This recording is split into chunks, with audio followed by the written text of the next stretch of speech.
This is a ghost bike. The white painted bicycle is a symbolic reminder that a person was killed at this location while riding their bicycle. This ghost bike represents Douglas Crosby of Toronto, Canada. On May 16th, just before 8 a.m., Crosby was killed by the driver of a high-no truck while making a right-hand turn onto Jones Avenue from Dundas Street. Crosby was an award-winning journalist. He leaves behind his wife Christine and their 2 children. He was 54 years old. This is the ghost bike of Jonas Mitchell. On May 15th at 3:58 p.m., Mitchell was hit by the driver of a Honda Civic. He was riding his bike southbound on Colborne Lodge Drive near Lakeshore Boulevard West. He later died in the hospital on June 7th. Mitchell's younger brother remembers him as someone who was always there to lend a hand, an avid traveler, and a Dallas Cowboys fan. Mitchell was 36 years old. This is the ghost bike of Dalia Chaco. On June 12th, just after 12 p.m., Chaco was hit by the driver of a flatbed truck while traveling east on Bloor Street West. The driver struck her while making a right-hand turn from St. George Street. Dalia Chaco was a 58-year-old grandmother who loved to ride her bike. Crosby, Mitchell, and Chaco were all riding in designated painted bike lanes. While these deaths are currently under investigation, there's no evidence that indicates any of them were disobeying traffic laws. So what can be done to eliminate cyclist fatalities in Toronto? Vision Zero is a $94.5 million 5-year plan. It aims to bring traffic-related fatalities of cyclists and vulnerable road users to zero.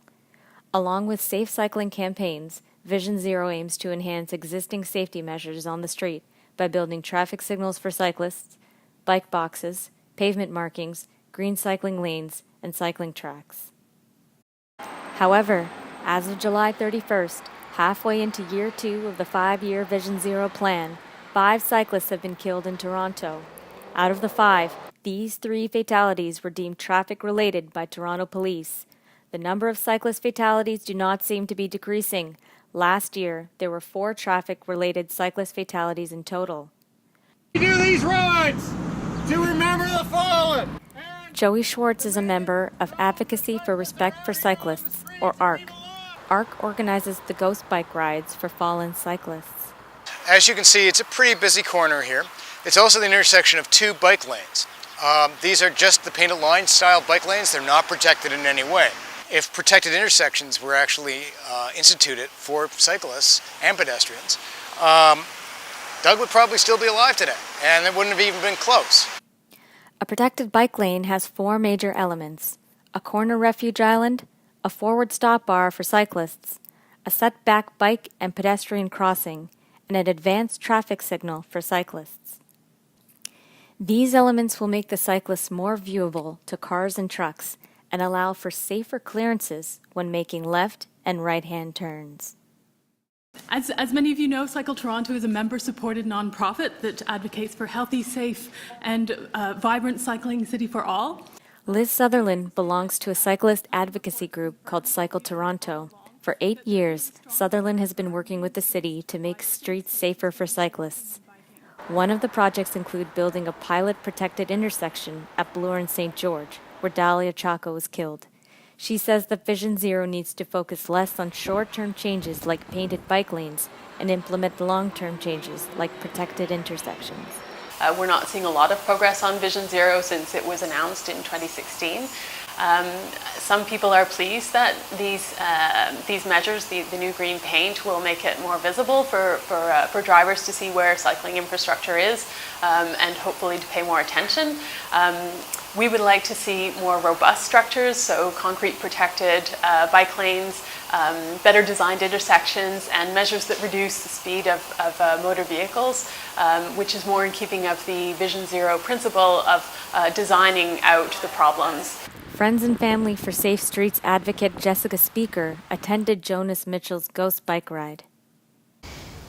I met his mother after that at the ghost bike installation, and I can barely talk about him without being in tears. The injuries that he sustained, he was slammed by somebody driving a car who blew a red light, and he flew, I think, something like 40 meters. Speaker became an advocate for safer streets after she was T-boned by an SUV in 2015. The driver made an improper left-hand turn and crashed into Speaker.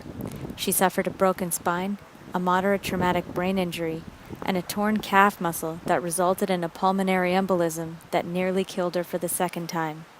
Miraculously, Speaker is healthy enough to ride again. The key thing about vulnerable road user death is infrastructure.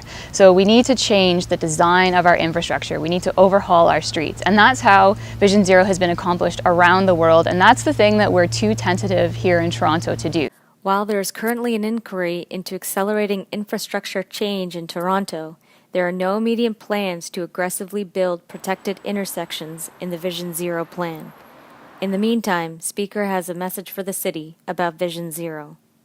You're in probably an excruciating amount of pain in your final moments, and I can only imagine the overwhelming fear that you would feel your final moments on the asphalt before you die.